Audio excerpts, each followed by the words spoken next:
Thank you. The first thing I want to say is that if English is not your first language, I very much appreciate it that I can speak to you in English and you'll understand me. I really appreciate that because I don't know one word of Danish, so I really appreciate that. Someone said to me, well, just a couple of days ago, they said, it seems to me that people in the United States are kind of obsessed with the concept of freedom. And what I thought to myself is, but aren't we all? I mean, isn't this the nature of the human being, to be free? And even though, of course, it's like Dylan said, Bob Dylan, are birds free from the chains of the skyway? No, of course not. We are subject to the natural laws. But the laws of man should not be used to subjugate human beings. We are free. So what I'm going to be talking about is United Nations Agenda 21, Sustainable Development. And I'm sure, unlike people in the United States, you may have heard about this global agreement. But in the United States, anyone who talks about it is considered to be and labeled a conspiracy theorist, an extremist, kind of a nut, right? And the press will malign you. In fact, up until very recently, the press denied, the United States press and the world press denied that Agenda 21 exists. But it does. It exists. And it is the blueprint. It is the action plan to inventory and control all land, all water, all minerals, all plants, all animals, all means of production, all construction, all energy, all education, all information, and all human beings in the world. Inventory and control. The action plan. Okay? It's the real deal. It's a transition from representative government to governance by unelected boards and commissions. It's the erasure of jurisdictional boundaries and the loss of private property rights. And ultimately, you need to know that this, your body, is your most important private property, your body and your mind. So, ultimately, it leads to the loss of sovereignty and freedom for all of us. So, of course, you're going to be concerned about this, not just as citizens of whatever nation you live in, but as free human beings. And this, of course, is a nonpartisan issue. So United Nations Agenda 21, Sustainable Development, was agreed to by 179 nations, including the United States and Denmark, in 1992 at the UN Earth Summit in Rio de Janeiro, Brazil. In the US, George H.W. Bush committed us to implementing sustainable development, and it's been supported by every president ever since. Bush, Clinton, Baby Bush, and Obama. This is a global plan, but it is implemented locally. So it gives the illusion of being a grassroots movement, but it is not. United Nations Agenda 21, Sustainable Development, is the biggest public relations scam in the history of the world. But it's far more than that. It's the agenda for the 21st century. That's what it's called by the UN. And it's a recipe for destruction. It enables and justifies monitoring and metering and restricting our energy usage and our water usage. And you see that, of course, as smart meters. Instituting a carbon tax on industry and ultimately on us as individuals. Pulverizing our roads and destroying our dams. Instituting data collection and data sharing, information sharing in energy usage, schools, healthcare, law enforcement, and in fact, in every part of our lives that had formerly been private. Diagnosing a huge portion of our population with mental illness and drugging us. It enables the revamping of our school systems by inserting sustainable development principles into every course, from pre-kindergarten all the way to postgraduate school. So by the way, if you're looking to the young generation to save us, you are looking at the resistance here. We must resist and work together. People are being indoctrinated in the school systems to support the principles of sustainable development. What else does it do? It enables the changing of every land use document in the world to require high-density development, high-density housing in city centers so that we can be more easily managed, controlled, and surveilled. It allows for warrantless searches and domestic surveillance. And hey, in the US, we are now, under the US Patriot Act, we can be identified as potential enemy combatants, and we see the redefinition of torture. It allows for the loss of personal and national sovereignty in a global transfer to mega corporations. This is the erection of a corporatocracy. That's what it is. It's a global totalitarian state, and it is in progress right now. This is not something that's out there in the future, or it's not here in Denmark, or it's nothing to worry about. This is happening right now. This is what it looks like. It is incremental. That's how it works. It's no flashing lights. You're not going to see it named that very often. It's a stealth plan right out there in plain sight. And it sounds crazy, and it is crazy, but I'm not crazy. I guarantee you.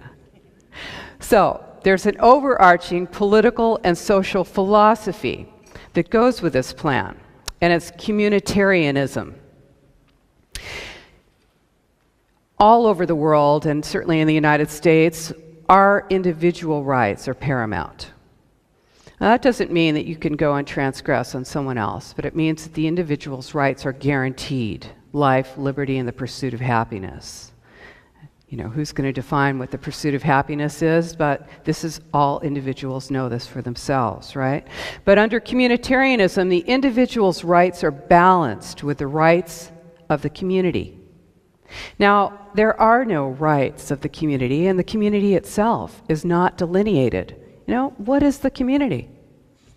If you dissent, I guarantee you, you are not the community.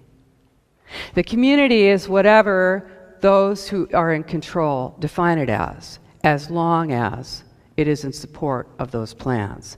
So I'm going to give you an example. It's all for the common good. This is what you'll hear. It's all for the common good. So here's a way to think about this, okay? If you have we're going to do a visual here, okay? I'm going to take a clear pitcher of water, a clear glass of water, a glass of water. This is your individual rights, okay? Your individual rights, clear glass of water. Put it down here. Now we're going to take a glass of milk. This is a communitarian state, communitarian rights, Nazi Germany, Soviet Russia, Maoist China. This is the all for the common good, okay? We're going to put that down. Now we're going to balance those rights. We're going to take a clear glass pitcher. We're going to take your individual rights and the rights of the community. We're going to balance them. We're going to pour them together. What do you have? You've got milk. You have subsumed your individual rights into the rights of the community. Undelineated, can change at any time. Okay? So, United Nations Agenda 21 is dependent on the Hegelian dialectic. And that says that a crisis is posed and a solution. A crisis comes up. Whew, and here's the solution. Okay? The balance between these becomes the new normal. Now that's something that you may never have agreed to, that new normal, if it were not for that crisis. Okay? This is a new normal that is pressured. The acceptance of it is pressured because you have this crisis. So in the case of Agenda 21, we've got two major crises that enable its full implementation. What's the first one? Global warming, right? Global warming, climate change. Yeah, it's serious. The planet's in danger. The sea levels are rising. Life forms are threatened. And it's our fault. I'll give you an example of this culture of emergency that we're living in. This comes out of the lousy newspaper in my area. It says, it's hard to deny that the Earth is functioning well over capacity. Like an overworked horse, it's simply a matter of time before the global organism collapses. Oh, feel that. I'm scared. Ooh, our selfish, wasteful, greedy ways have almost destroyed the planet. But what are you going to do?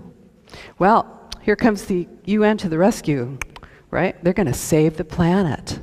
1987, the World Commission on Environment and Development, the Brundtland Commission, they came up with a book. It's called Our Common Future. And it defined sustainable development. That was, now everybody thinks they know. You can go around, man on the street, interview, ask people what's sustainable development. They all, it's cool, man. We're going to live in balance with nature. All right. Okay, here's where it came up. This is sustainable development, the definition. Development that meets the needs of the present without compromising the ability of future generations to meet their needs. Hey, that sounds cool, doesn't it? I mean, who could disagree with that? Did your grandparents think, I'm going to do everything I can to screw up life for my grandkids? No, all of us want to continue to live and to make life possible for others and to conserve, our environment. This is not about that. This is why I called my book Behind the Green Mask, because this is the mask, okay? So development that meets the needs of the present without compromising the ability of future generations to meet their needs. Well, great. All that remained then was to say, yes, indeed, everything we're doing now does compromise the ability of future generations to meet their needs. What are we going to do about it? So the General Assembly of the United Nations said to the World Commission on Environment and Development, hey, can you come back in 5 years, in 1992, with the action plan for sustainable development? And they did.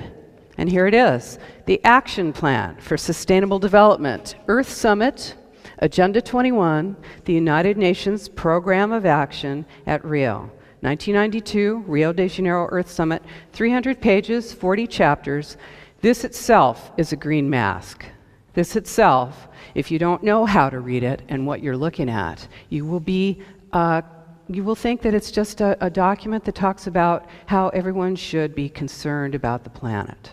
That is not what this is really about. In fact, the chairman, Maurice Strong, who you're going to remember, Maurice Strong, of course, had to flee to China because of the oil for food scandal. He was the chair of the World Commission on Environment and Development in 1992. And he said, what's unsustainable?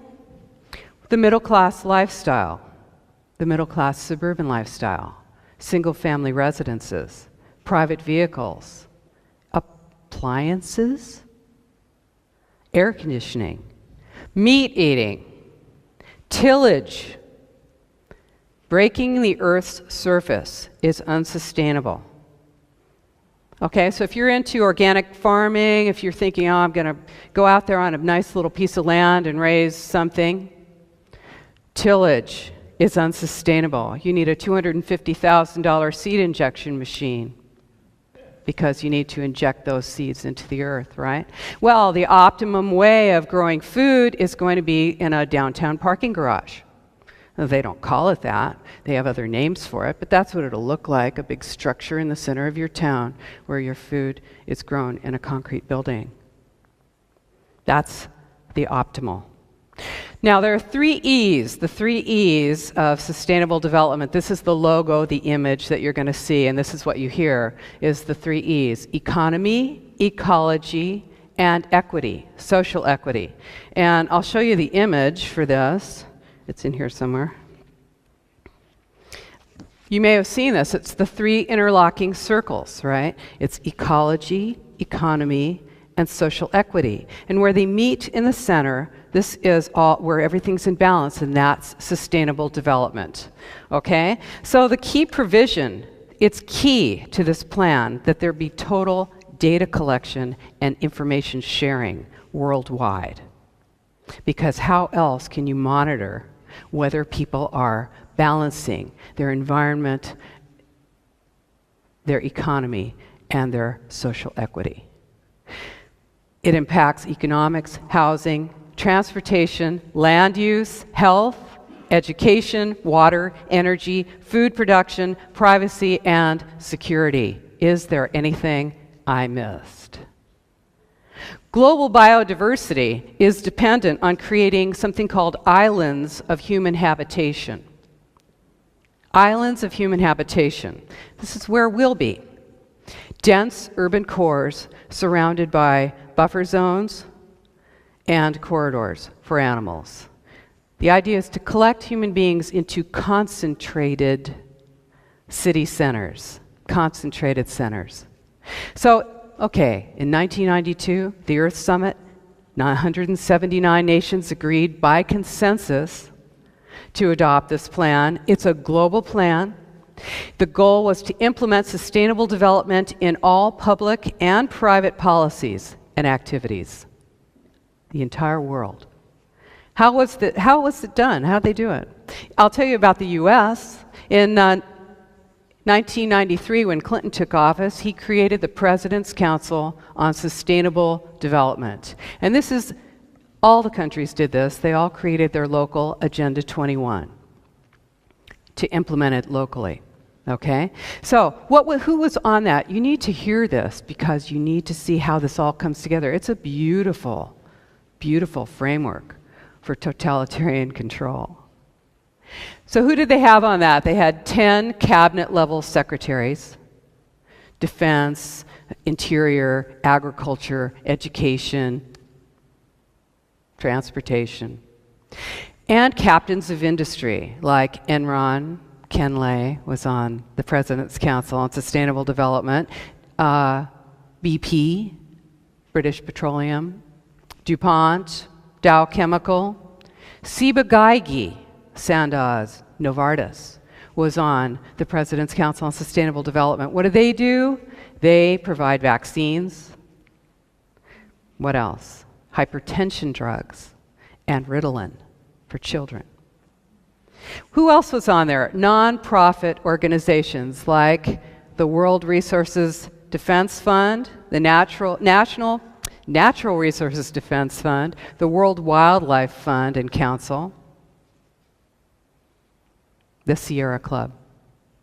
Okay, so what this does is it brings nonprofits, government, and corporations together to implement policy, because the idea was that this plan could be implemented administratively all over the world without us knowing about it.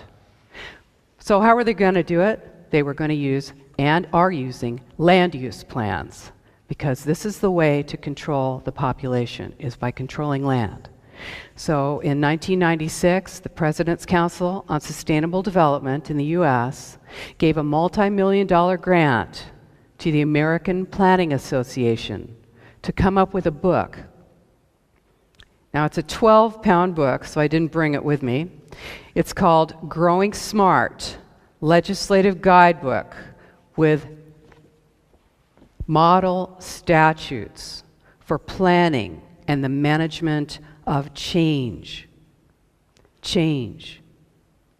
Now, think about that word change. You don't have change without destruction.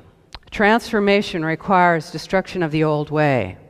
Now, that word change was used in the Obama administration, is still being used along with the word forward. Change and forward without asking, change to what? Forward to what? And what does that mean? So here we go. We've got a legislative guidebook that is now in every university if you're studying planning, and every single planning department in the entire nation that is guiding every planning department with sustainable development principles. So they said, hey, we're going to be able to do this. We're going to make this thing happen.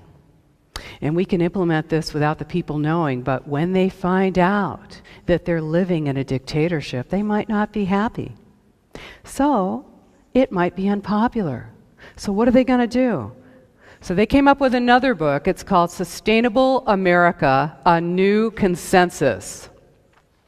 So you know the word consensus. If you look up consensus in a dictionary, hey, if we were going to have consensus in here, we'd all be in a big circle, we'd talk, let's say we're going to go party tonight. So we're going to talk about it and decide where we want to go, and everybody's going to get a chance to, we're going to work it out, right? That's real consensus, agreement of all parties. No, no, no. This is the new consensus. What is it? What is the definition? The new consensus is neutralization of the opposition. Neutralizing your enemies. Neutralize and convert. You dare to dissent?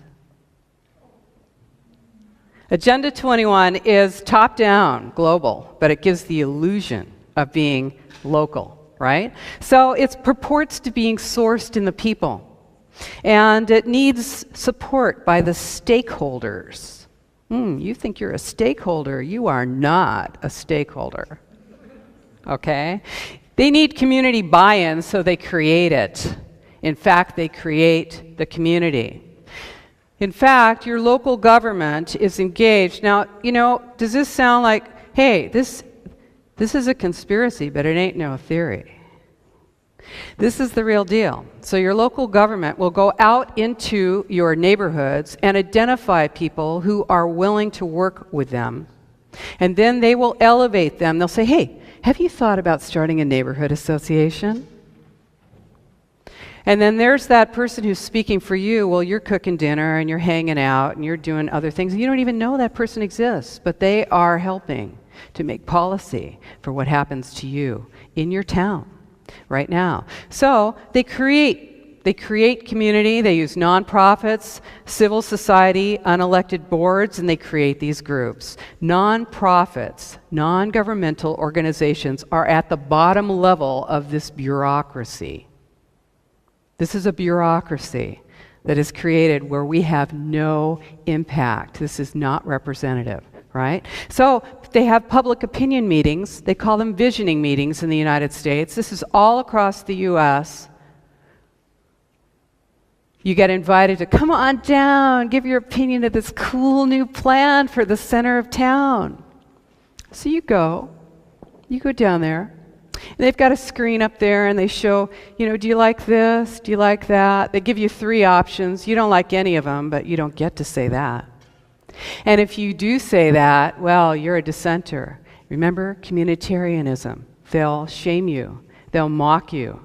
You'll be rejected by your community.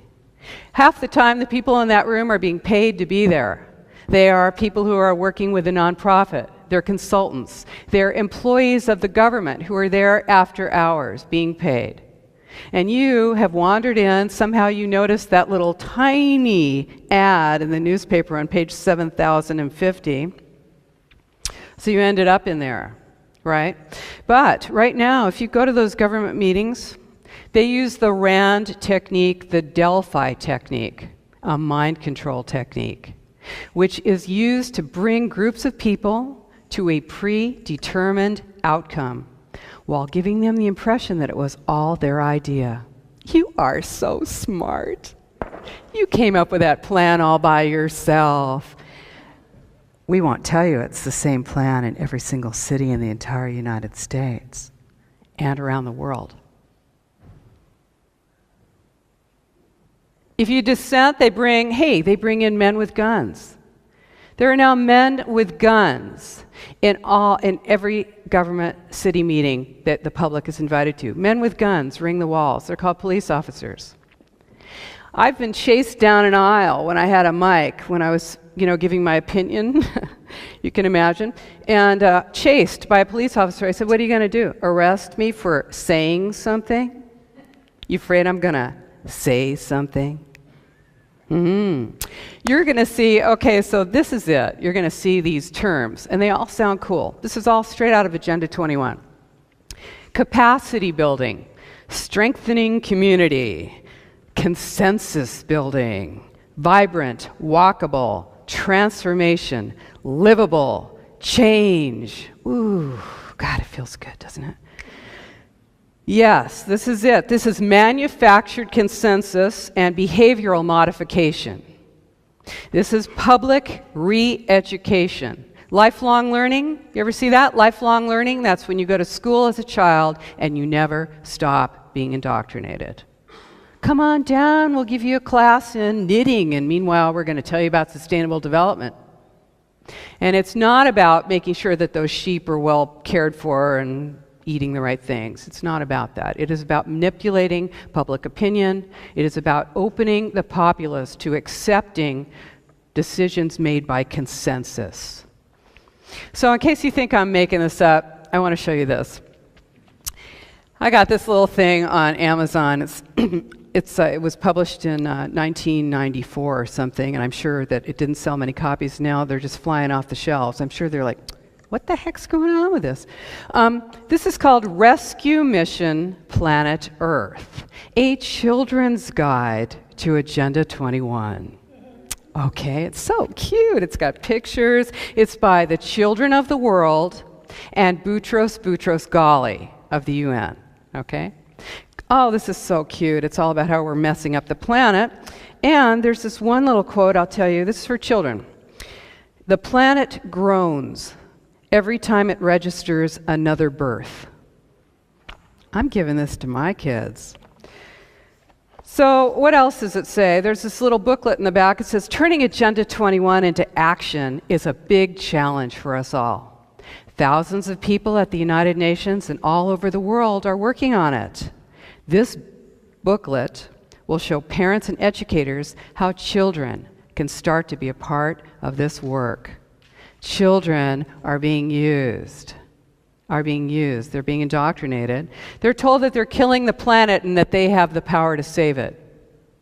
They're telling the most powerless people on the earth that they have the power to save it, the kind of stress that creates in a human being, right? You're killing the planet. So, there's something very important about what's going on in the educational system right now, and that's that there's no such thing as objective reality. Hey, that's just your opinion. Everybody is entitled to their opinion about how things are. No one's worth more than anyone else. No one's values are more important than anyone else. No one's abilities are more important than anyone else. Of course, no one's more important than anyone else, but no one's reality is real. It's all completely changeable. It's amorphous. Even mathematics. Even the certainty of mathematics is now being messed around with by those who are teaching sustainable development. Hey, if you think 1 + 1 = 5, well, let's really think about that. Because you're valued here and your opinion is important to us. So what this does is it creates that uncertainty about what is real. So when I tell you that what I'm telling you right now is the truth, and you can check it out for yourself, well, hey, that's just my opinion. The idea that, here's the deal. The idea is that life in the suburbs is, and the rural areas, I think your whole country is rural, isn't it? Pretty much, except for Copenhagen and Aarhus and a few other cities. You are a rural nation here in Denmark. And the United States, by the way, is 2.5 times the size of Europe and has roughly 60% of the population. Big, big country. There's places you can go out and walk and nobody will find your body for a long time. But we're using up nature. That's what we're being told. So the idea is that life in the suburbs and the rural areas is unsustainable because we produce too many greenhouse gas emissions with our evil sprawl. You live in a house? You got a yard? You're bad. So, it costs too much to get public transportation out to you, you selfish thing living out there in nowhere, right? So, we're going to bring you into the city centers so that we'll be more sustainable. Dense city centers. We're going to build, using your tax dollars, subsidies, we're going to build smart growth. Now, I don't know if let's see, this thing is called growing smart. I don't know if you're familiar with the term smart growth. You're not. Well, in the United States, it is, you trip over it, it's like printed on the street. You can't miss it. Smart growth. Everything's smart, by the way. You got a smartphone, you got a smart yard, you got a smart. Anything that's smart, you better figure it's stupid. You're being manipulated. Smart? So, this is growing smart. We're going to grow smart. We're going to put you in a cell block and paint it a nice color. Okay, so you're in a high-density development. What does that mean? It means apartments or condos on top of shops in the center of town. You've got a bus lane or a bus line out there. Maybe you got a train. Okay, the building's built right to the edge of the sidewalk. Right to the edge of the sidewalk. Or you're running down the street, you did something, you're hiding. Where are you going to hide? Nowhere. That building's built right to the edge of the sidewalk. And what do you have? Miles of those. Around the back in an alley, you've got access for a single car per unit or less. Around in the front, you've got a wide sidewalk so you can have coffee in your little coffee shop. You got a bike lane. Got a single lane for cars, trucks, buses, deliveries. And you got a median strip with some trees in the middle. Oh, your house is burning down? Well, hopefully the emergency vehicles will be able to get through there. So, this is, and then the other side of the street's the same. This is built often with your tax dollars. Infrastructure is built with your tax dollars. These towns are being rezoned and redesigned to high-density development. These units, what do you have when you live in a condo? You think you own that? No. The homeowners association owns your butt. You don't want to pay for the new roof? Well, they're going to lien your house, and you will be paying that. They can raise your homeowners association fees at any time. If you're in an apartment, you're mobile, you can move. You don't consider that you're part of that structure, that part of that life, part of that community. So high-density development, it's not about that building. It is an ideology. It's an ideology that says that if you live in a home, if you have a yard, if you're growing your plants and not in a community garden, if you want private space in your backyard, what are you doing back there? Hey, and you better be on your bike because what do you have in the trunk of that car? Who's in there with you? You might be saying something. Where can you be where you're not being listened to? So, how do they do this? How are they implementing this worldwide? They are using an international group called the International Council on Local Environmental Initiatives, ICLEI. ICLEI. Now, you probably, have you ever heard of ICLEI? Ever heard of ICLEI? Apps, oh good. There's like one person in here that's heard of ICLEI, all right? Why haven't you heard of it? Why haven't you heard of it? 179 cities in Europe are members. Most major cities in the world are members. That means you are a member. London, Berlin, Madrid, New York, Los Angeles, San Francisco, Rome, Amsterdam, Copenhagen are members of the International Council on Local Environmental Initiatives. It is a non-governmental organization created to implement Agenda 21 worldwide, to influence policy. It's a stealth organization in 80 countries. It says it gauges livability, and it sells climate action plans. But really what it is it's a policy and legislation arm of the United Nations. And it's made up of elected officials, non-governmental organizations, and consultants making policy for you. So this is how it happens. They actually, what they do is they concentrate power in the cities, in the large cities, and they slip the power, they slide the power into the control of non-representative boards and commissions. And then, for instance, the United States did not sign the Kyoto Treaty. The US did not agree to Kyoto, but 1,055 United States mayors did. They, in fact, agreed to implement through ICLEI, they agreed to implement the Kyoto Treaty in their cities, and these are major cities in the United States. So what they did is they went around the requirements, they went around the national requirements for ratification of a treaty. And this is how you break jurisdictional boundaries. This is what this is about. So, okay, so what's the goal? Hey, I want to tell you this one thing. Check this out. When Obama was running last time, he said, I'm going to commit the United States to reducing our greenhouse gas emissions 80% below 1990 levels.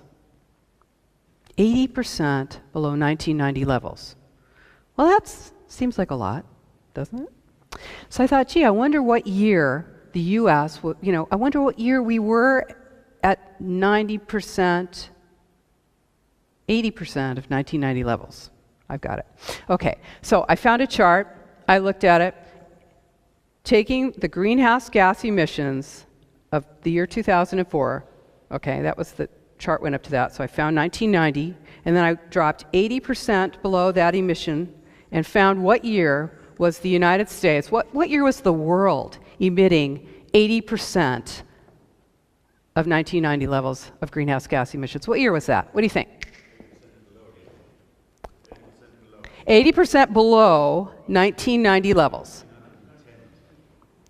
Close, close, close, but wrong. 1934. Oh, a great year for the world, right in the depths of the Depression, right? This is cool. We got it all going on. 80% below 9. But think about this. Do we have more people now than we had in 1934? So, what does that mean? On a per capita basis, you're back in the 1880s, except you can't have a horse because it emits too many greenhouse gas emissions. So you're on a bicycle. This is it. You're on a bike. Okay, the goal is using the green mask of environmental concern. The two parts of Agenda 21 are imposed, and that is smart growth, high-density development, moving populations into controlled city centers where they can be monitored, controlled, and surveilled, and the other part, the Wildlands Project. Wildlands. Getting people off the rural land, blocking access to wilderness roads and resources, and shifting land ownership from private to public. And then when it's in public hands, it can be then shifted into other private hands, conglomerates, large corporations. So that's the way, this is how it's done. In Europe, all the nations made local Agenda 21 plans. All nations. And by the way, if you check out our website, Post Sustainability Institute, you'll find the link to the United Nations where you can actually find your own country, find the plans. This was updated, the UN updated it. Don't worry about it, I'll give you the information. Don't write it down now. What it was that the United Nations recorded those plans and actually had everything together on their websites up until about 1997. So you'll see, from 1992 to 1997, and yes, Denmark is on there, and you can check it out. So for instance, here in Denmark, let's just take Denmark. In the year 2000, the Danish Planning Act was amended to commit all municipalities to the development of local Agenda 21 strategies. In, the Earth Summit was, every 5 years. So in Johannesburg in 2002, what was the goal there? Broadening the role and capacity of local authorities in implementing Agenda 21. Here in Denmark, you've got the Aalborg Agreement in 1994. Aalborg plus 10, 2004, founded the European Local Action 21 Roundtable, public-private partnerships. Fascism. Yeah, that's one of the best ways. How do you implement this? You use the corporations, which pressure the government, work together funding the non-governmental organizations, which pressure the government, and then you have people that are shifting from one role to the other. Well, they go out of office and now they're the head of whatever the environmental group is, and then they move from there into another elected position, and this is how your policies are changed. In 2012 was the 20th anniversary of Agenda 21, right? Rio plus 20. And in Rio de Janeiro, what was the deal there? Strengthening the role of major groups, non-governmental organizations. What did they do there? They say it's a failure. If you check it out with the UN, they're going to tell you, oh, that thing, that failed. We really screwed. They always tell you they failed. They always tell you they failed in their plans because they don't want you to freak out. Yes, we achieved our goal. So, strengthening the role of major groups, what did they do? They made $500 billion in agreements between non-governmental organizations, foundations, corporations, and governments at that time. The World Business Council for Sustainable Development, who's on that? Monsanto. GM, Sony, DuPont. How about those seeds, huh? Okay, so what you have here, you've got however you set up your representative government, but in the states we've got city, county, state, and federal. What do they all have in common? They're all elected by you. Now, yeah, they may not represent you, and you might not be happy about it, and you might need a whole heck of a lot of money to get in there, and things are very seriously messed up. But you still have the illusion of electing them, and at your local level, you are making policy and electing those officials. But what is this? Think about this. Global, regional, neighborhood. What do they have in common? Not representative. You do not elect any of those positions. And that is what we are shifting to. So, if you raise your voice against this, you're a dissenter, right? Communitarianism. Land use and land ownership restrictions are vital to this plan because they make regionalization possible. And here's what Ernst Huber, the official Nazi Party spokesman, said about this in 1933. Here's the official Nazi policy on land. All property is common property.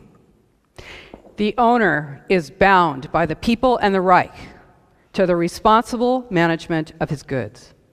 His legal position is only justified when he satisfies this responsibility to the community.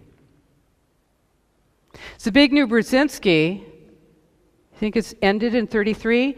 Zbigniew Brzezinski is the former national security advisor to President Carter. In 1995, 3 years after Agenda 21 was agreed to, he said, "We cannot leap into world government in one quick step. The precondition for eventual globalization, true globalization, genuine globalization, is progressive regionalization. Because thereby we move towards larger, more stable, more cooperative units, like the EU. Started as a trade agreement. This is how it works. Globalization, if you don't take anything else from this, think about this. Globalization is the standardization of systems. Standardization, you're going to see it as harmonization, homogeneity, uniformity. Hey, you can't control systems that don't match up. Systems refer to the legal system, the educational system, healthcare, markets, land use, law enforcement. Do you know about fusion centers? Fusion centers?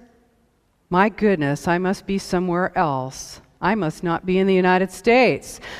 They must not tell you that what they're doing now with law enforcement is integrating, militarizing your local police force, integrating it with your state police, your military, Interpol, the entire world. is being completely integrated. Fusion centers, FBI, CIA, all of your records, everything. You cannot fall into those little cracks anymore. Can't happen anymore. Total, seamless information awareness, total awareness. So, globalization is the process of developing worldwide uniformity in social, political, economic, and environmental controls. That's what it is. That's globalization. It's the rise of the city-state, okay? This is how you do it. That's what regionalization is the rise of the city-state. You're going to lose nations. Now, I'm not, I don't really have time to talk about nationalism, but what I want to say is that the smaller the unit, the more power you have. If you're regionalized and you have 200 representatives sitting on they're elected, but they're sitting on an unelected board making policy. And let's just say this room, we are all representing some town or some state or some nation. How much voice do we have? Who listens to us? And how much power do we have? So I'm going to show you the new map of the United States of America. And you may not be able to see this very well. We have 50 states in the United States, but this is mega regions. Mega regions. Mega regions. Mega, large. Mega regions. These are the city-states. These are large cities that are being made larger. Now remember I told you that the gray area is the wildlands. That's going to be the area that no one will have access to. And I haven't told you anything about myself. I was a legal witness, an expert witness in land use and land valuation for my government, for the State Department of Transportation. Expert witness, testified in court. And I found out about this because I saw that people were not being able to use their land. And I looked behind that and I found Agenda 21. This is true. Okay, the federal government of the United States is doing this, is in process of creating mega regions, which are essentially crossing national boundaries. This is Cascadia. It used to be a portion of Washington State, Oregon State, Idaho, and Vancouver area, British Columbia in Canada. The Southern California and Texas Triangle areas include part of Mexico. This breaks national boundaries, it breaks state boundaries, it breaks county boundaries. It's also a project of the Ford Foundation and the Rockefeller Foundation. Regionalization and world government. You use trade agreements to destroy boundaries, and you actually cannot make local law that breaks those treaties. Okay, you standardize the law, you relocate populations and jobs. We've got the Trans-Pacific Partnership coming up in the United States and the Pacific Rim, and about to come in December is the Transatlantic Trade Investment Partnership with the EU and the United States. The United Nations policy on land use was established in 1976, and it says land. First of all, let me just tell you, if you think nobody owns anything, and hey, aren't we all just cool? This is just the world, this is just life, and oh, nobody can really own anything, and no one's free. I am sorry. That is not true. We do have ownership. We have ownership of this. Our ownership extends to those things that we value. Now, when that is taken away from us by, as I said, birds are not free from the chains of the skyway, but I do not wish to be chained by any man. Now, here is the land use policy of the United Nations. It says land can't be treated as an ordinary asset controlled by individuals and subject to the pressures and inefficiencies of the market. No, private land ownership is a principal accumulation instrument for accumulating wealth and concentrating wealth, and therefore it contributes to social injustice. Public control of land use is therefore indispensable. And what does that mean? It means that right now in the San Francisco Bay Area, we are fighting a huge plan that merges 9 counties and 101 cities into a single unit. Our group, my group, is suing to stop this. These plans are all over the United States. They regionalize the area, and most people have no idea that they exist. Most people are completely unaware that they will have no power to determine if they can use their land or not. If you bought a nice piece of land to retire on and you want to build a house on it later, you'll find that if you're outside of a 4% land area in the San Francisco Bay Area, 4%, that you cannot build on it. 100% of the structures in rural areas outside of the urban centers in the San Francisco Bay Area has to be rural. 100%. You want to build a house out there? No, you can't do that. Now these plans are the same plan all over the world. I've got, well, here's the local county below me, just south of me, and they have the logo for United Nations Agenda 21 right in their land use plan. The San Francisco plan is the same plan as the Hanoi Capital Regional Plan 2030, Hanoi, Vietnam. So land use plans are used to change and craft the physical built environment. Where and how you live really determines your life. So this cult of new urbanism is a war on rural people. Rural people. That's what you're going to find, because what do corporations want? They want a mobile workforce. They want a release of all regulation on moving products across boundaries. They don't want boundaries. And they want low wages. So if you're low wages, so if you're living in a high-density apartment in the city center, you don't have any land around you, you're in an apartment, you rent it, you are a mobile person, you can be moved from one place to the other where the jobs are, you can be easily moved, and your wages can be low because you do not have a vehicle, you've got a bicycle. It's a lot cheaper to move you around, and you can be more easily surveilled because you have no private space.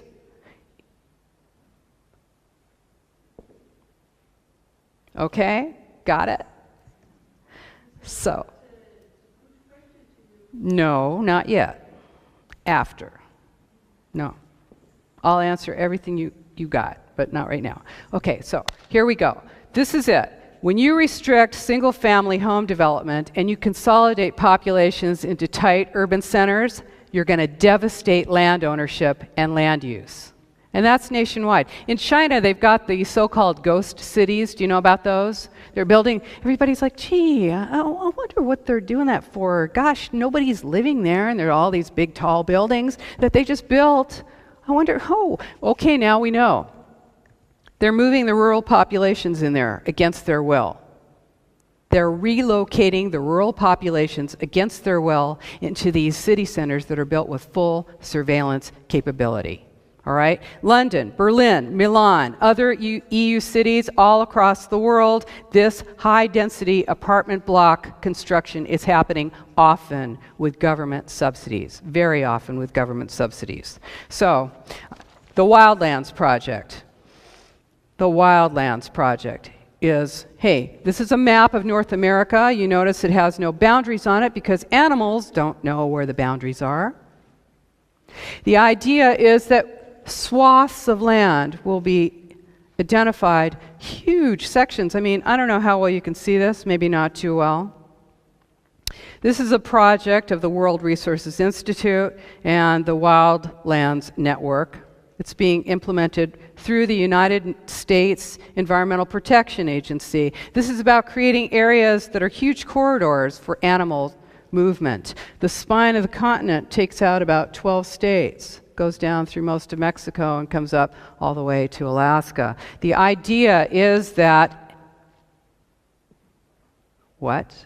The idea is to remove humans and human activity from rural and suburban areas. Agenda 21 is rural cleansing. When you have fires, is it produced through HAARP? Possibly. When you have fires, when you have floods, when you're looking at tremendous devastation like you've never seen before, Oh no, we're not going to let you back in there to rebuild your house, because you were living in a national forest, and we bought that land all around you, and now we want you out of there. Why? Because wilderness. What is wilderness identified as? What is wilderness? You think you know, you go out and you take a walk and you think you're in wilderness. Wilderness is an area where the earth and its community of life are untrammeled by man, where man himself is a visitor who does not remain. That's wilderness. That's what wilderness is. Urban people do not understand rural life. Urban people don't understand farming. There's a total disconnect. How do you get pushed off your land in the rural areas? They monitor your well.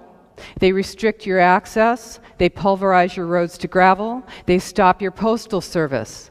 They take away your schools. They don't maintain your bridges. And pretty soon, you're the only one out there paying taxes, and you just can't keep doing it anymore. And you say, hey, that economic collapse was engineered to bankrupt people, engineered to move you into the city centers, get you off your land. Social equity equalizes the economies of the world, and it's going to have a negative impact. This has a negative impact on the developed nations. If you've got above average expectations, and you do, I guarantee you that you do, because you are not living like the average person in the world. So if you have above average expectations, this plan targets you. It is the corporatocracy, tightening the screws. It's about austerity. It's about artificial scarcity, restriction. So, public-private partnerships allow for the government to get all the advantages of corporations, secrecy, no transparency, access to data for spying, no accountability, paying off cronies, and of course, what else public-private partnerships do for the corporations? The corporations then can use the power of the law, police power, to implement their plans. This is perfect. What do we get? We get risk and cost. Domestic spying through Google and Facebook. Do you do Facebook? You know, I'll tell you, if I told you, if the government, let's check this out. I'm going to tell you the government is going to require you to carry with you at all times a monitoring device that says where you are, and also to tell where you are, what you're doing, how you're feeling, who you're with, what you're doing, what you eat. And you tell me, no way the government is going to make me do that. Well, they don't have to do that. What's the most efficient way to manage populations? What's the most efficient way to merge corporations and government? Fascism. If you add in civil society, non-governmental organizations, you've got totalitarianism. Okay? So, this is it. Using the cover of the environmental concern that we all have, right? The rigid control of a totalitarian state is in progress right now. And that's what's behind the green mask. That's it. So I said there are two major crises that are being used to implement totalitarianism. The first crisis, climate change. Crisis 2, terrorism. 9/11 was the catalyzing event that was used for this purpose. 9/11 was used to terrorize us. They had the Patriot Act all written. This event was created in order to lock down the world. Have you flown lately? Practically have to strip naked. In the US, I haven't seen this yet in Europe, but it's coming here. You haven't seen this yet. If you fly, right now you just walk through the metal detector. But in the United States, you get into this big sort of bubble, and you put your hands like this, and it takes a full photograph of your entire body, X-ray, who knows. I never do it. I refuse to do it. I opt out. Lady wants an opt-out.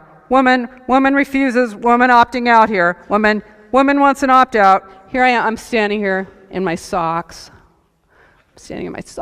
Waiting for somebody to put their hands all over my body. And here she comes. Nobody will make eye contact with me. They're all getting on the plane. She must have done something wrong. I'm not talking to her. I'm not going to look at her. She's cut out of the herd. Okay, so the woman, she takes me over. She's like, no. Okay, assume the position. I'm a criminal. I am a criminal. My body is being searched. Okay, so this is what I do when this happens. I say, so, this all you can think of to do for a living? Is there anything you won't do for them?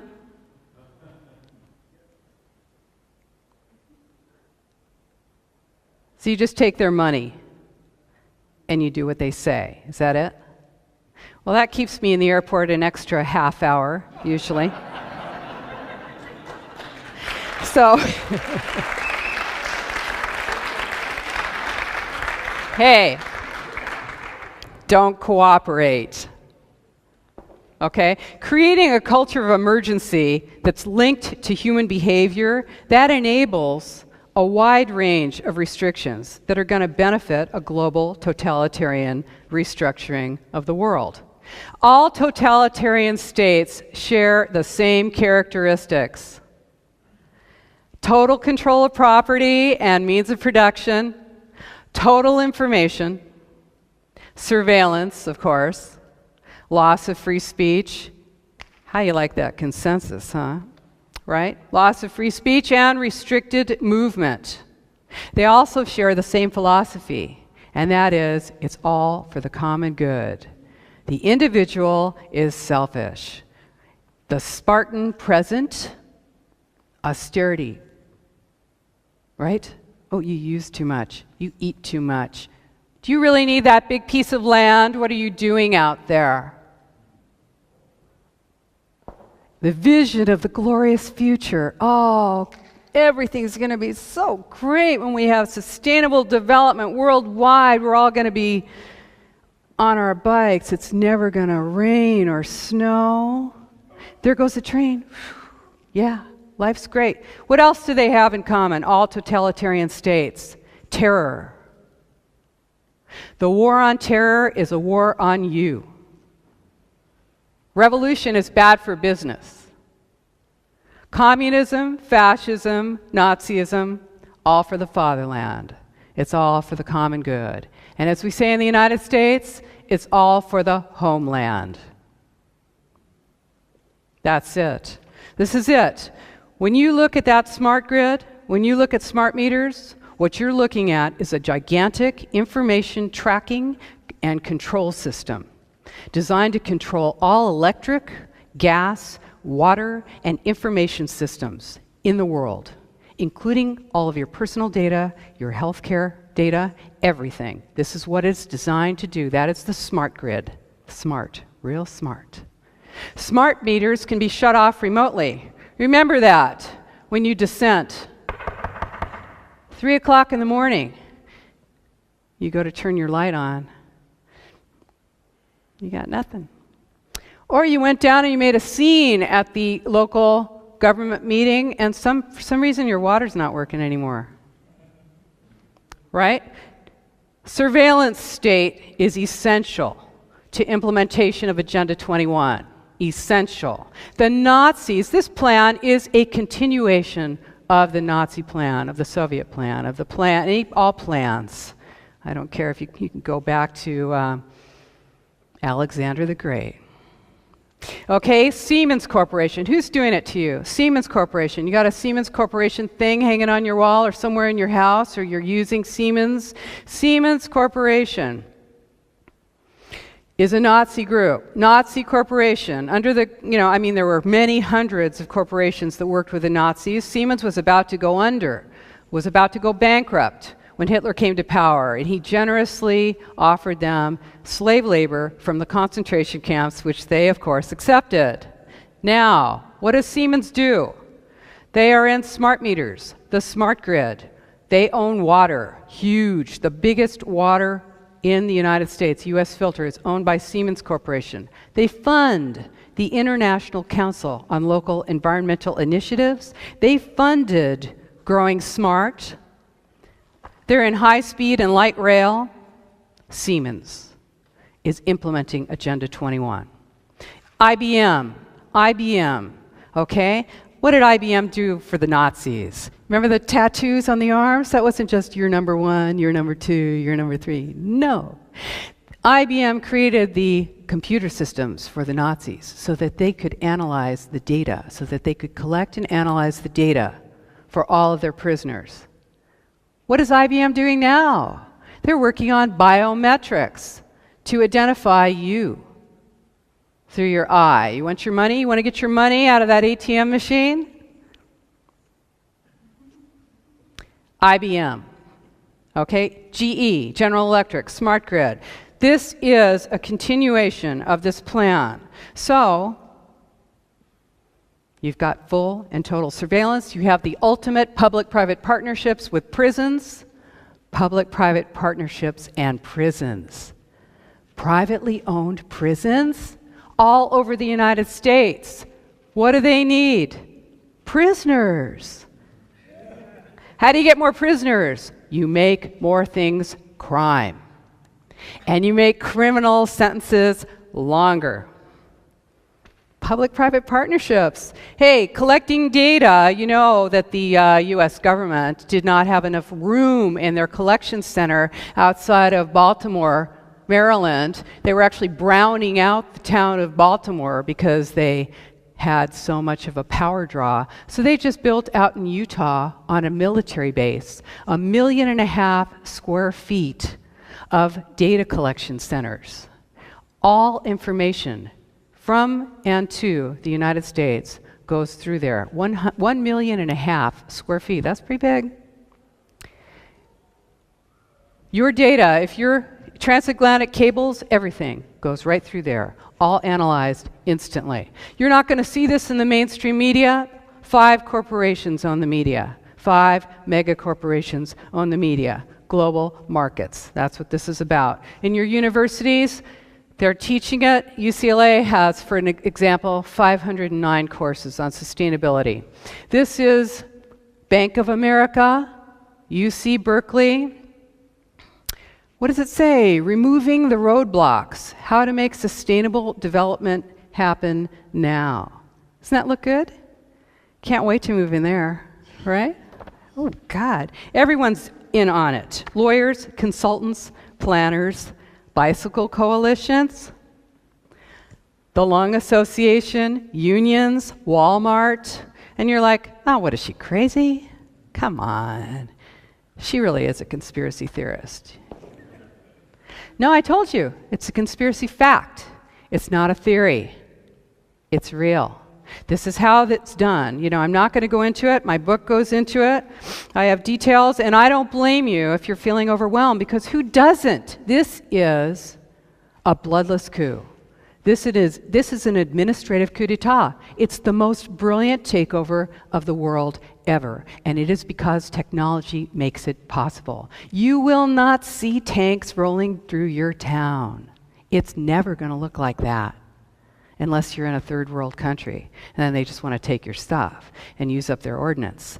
No, here it's going to look like it does right now. You'll still vote. You'll have a hollowed out shell. The structure will be gone.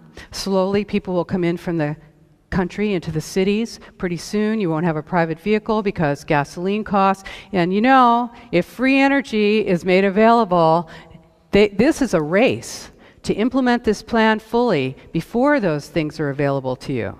Because, hey, that makes it completely, you know what, sustainable development? Well, who cares when you're emitting water out of your tailpipe, right? Oh, let's drink it out right out of the tailpipe. No. It's not really about that. It's really about control. So what can you do about it? I want you to know there's a lot you can do. You are powerful. We are powerful. We need to take our power, and we need to do it through education, because most people have never heard of this. And I think they named it Agenda 21 to make it sound crazy. Oh, Area 51, Catch 22. What are you, crazy? So we've got flyers on our website. Now, don't just like go to sleep. It's not nappy time. These are When was the last time you got a flyer with something that really meant something, that was intelligent, that got you, that made you say, hey, something is going on? Why is everyone talking about UN Agenda 21? Well, I'm not. I don't know anything about it. What's wrong with sustainable development? I don't know.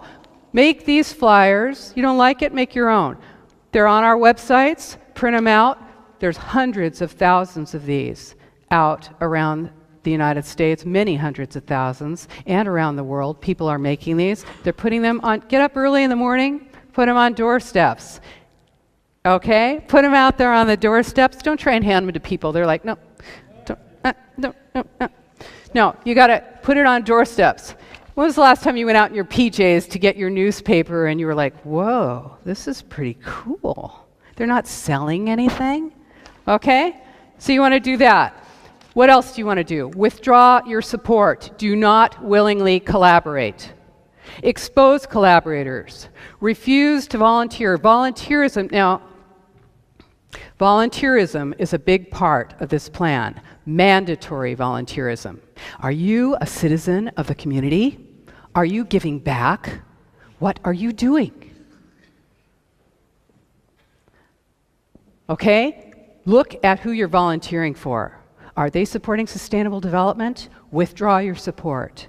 Do not make contributions. Do not give your time to any group that is pushing sustainable development and high-density development in your city centers. Do not support. You want to kick ICLEI out of Copenhagen. Go down there and hang out with your friends and neighbors and fellow human beings in Copenhagen and say, this is happening here. We want to kick ICLEI out of Copenhagen. All right? Expose the collaborators. Put up wanted posters. So-and-so is collaborating with the enemy. This is how. Link IBM, Siemens, biometrics, National Defense Authorization Act, domestic surveillance, smart growth. It's all Agenda 21. If your pastor is giving you a talk on sustainable development, you better go have a chat with your pastor. This is our job. Nobody's going to ride in here on a white horse and save us. This is it. This is our job. And you know what? I know that every single one of us, if we had been, and maybe some of us were, but if we had been alive during the Nazi takeover, well, we say to ourselves, we would have been in the resistance. There's nobody in this room who thinks they would have gotten up in the morning and put on a Nazi uniform, is there? You all think you would have been in the resistance. This is your time.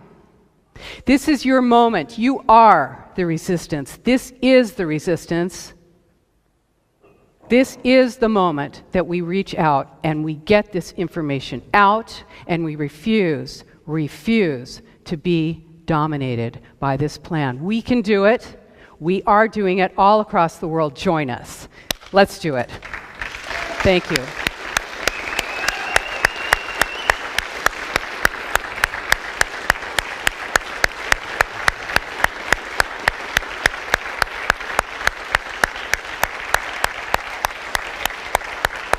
Thank you.